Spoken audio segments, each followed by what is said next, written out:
Some of the earliest thinkers in rhetoric argued that the study and practice of rhetoric involved 5 main parts: invention, arrangement, style, memory, and delivery. And these more or less track the sort of the lifespan of the development of a speech. So we start off with invention, and invention here means coming up with ideas. So the first thing that's going to go into a good speech is good material. So invention means thinking through all that content. And there are a number of strategies for coming up with good ideas, figuring out what is going to be useful for an audience. If you're explaining a new concept, what do they need to hear? What are good examples for explaining that idea? So all these ways of coming up with good content. We start our study of public speaking with just that very thing. How do we come up with ideas well suited to public speaking? Once we've got those ideas, we need to think in terms of, well, how do we arrange these in a way that's going to be easy for an audience to follow along with? So on any given topic, how much background information do you need to give for this particular audience? How should you arrange the points? What's the sort of the narrative flow, or what's the organizational pattern that should drive those key ideas? How long should the introduction be? All of these are questions about how that audience is going to experience the time of your speech. And in many ways, arranging a speech is much more difficult than arranging an essay, because in an essay, the audience controls that communique, right? If they forgot something or if they lost their place, they can go back. They can flip the page back. But they don't have that as a listener to a speaker. The audience member must listen to the speaker's flow of information in chronological time. So, you have to make decisions about how an audience member can easily follow along with that information. So invention, arrangement, style. Here we're putting words to the ideas. So obviously some speeches are stylistically rich. So Abraham Lincoln's Gettysburg Address would be a good example of this. And some speeches are more stylistically plain, so let's say a business presentation. Yet both of those have a style. And in fact, the decisions about style need to be worked in tandem with who that audience is and what that topic is. So you need to think strategically about the style you're using based on what's going to be useful for that audience.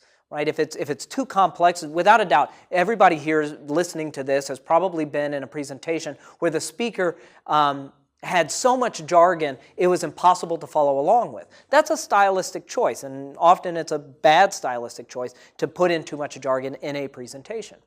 So invention, arrangement, style, memory. So, here we're talking about memory as sort of remembering your planning, remembering your orientation. So for ancient rhetoricians, memory was tremendously important because in the Greek and Roman traditions, they would give these really long speeches, often in a very high, ornate style. But it remains important to study memory because a speech is spoken and not read. And if you don't practice your speech, you won't be familiar with it. And if you aren't familiar with your speech, you're probably going to read it to that audience. And this is a class in public speaking, not in public reading. And so you really shouldn't try to memorize your speeches word for word. In most cases, that's only going to exacerbate any fear you have about public speaking. But you should know the main parts of your presentation. And this often comes down to a matter of knowledge and practice. So you need to know that material well enough so that you can talk about the topic intelligently. That's sort of an invention category. But you also need to practice through the speech enough so that you know how to explain this topic to this particular audience. That's sort of arrangement and style. But all of that comes together by understanding practice, by remembering what is the orientation of your speech, so you don't have to read it off of a card to us. And then finally, invention, arrangement, style, memory, and delivery. Final part of study of public speaking is the one that people fear the most, right? And that's standing up in front of an audience and actually delivering the speech. But, one of the things to know here is if you kind of have all those other canons down, the delivery part probably won't give you that many headaches.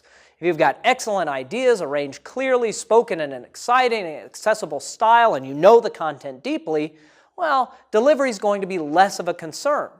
But delivery doesn't solve problems at the other stages, right? If you've got unclear ideas, poorly arranged in a confusing style, but good heavens, such delivery is probably still a bad speech, right? So we're going to take these canons of rhetoric, these principles of rhetoric. Yeah, by the way, when I say canons of rhetoric, that means canons as in principles, not canon like boom, boom, boom.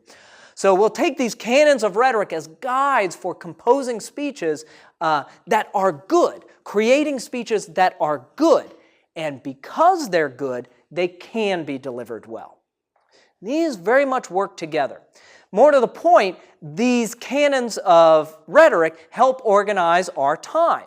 So you'll notice in each speech assignment, we followed the basic pattern. We'll start off with an overview to the assignment, and then we'll talk about invention. We do this in the informative speech, for example. Here's what the informative speech is.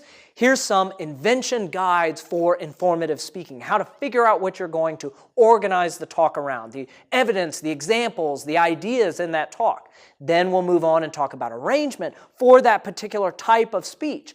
Then we'll look at style. What are some models for style for that type of informative speaking? How can you practice these informative speeches and find models of imitation for these informative speeches that are going to be good?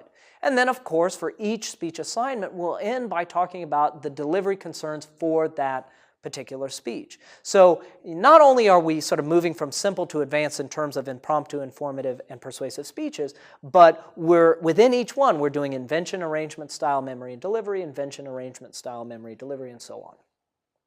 So I come to public speaking from the rhetorical tradition. Although you could approach speech from a number of different traditions without a doubt. But this one has been refined over millennia, and it allows us to think closely about the various components that go into an excellent speech. So I sort of ended our discussion of rhetoric, and in the next lecture we're going to turn our discussion to the fundamental differences between speaking and writing. The short summary here of the next 2 to 3 lectures is why most speeches are better without a manuscript. So we're going to take that up in the next lecture.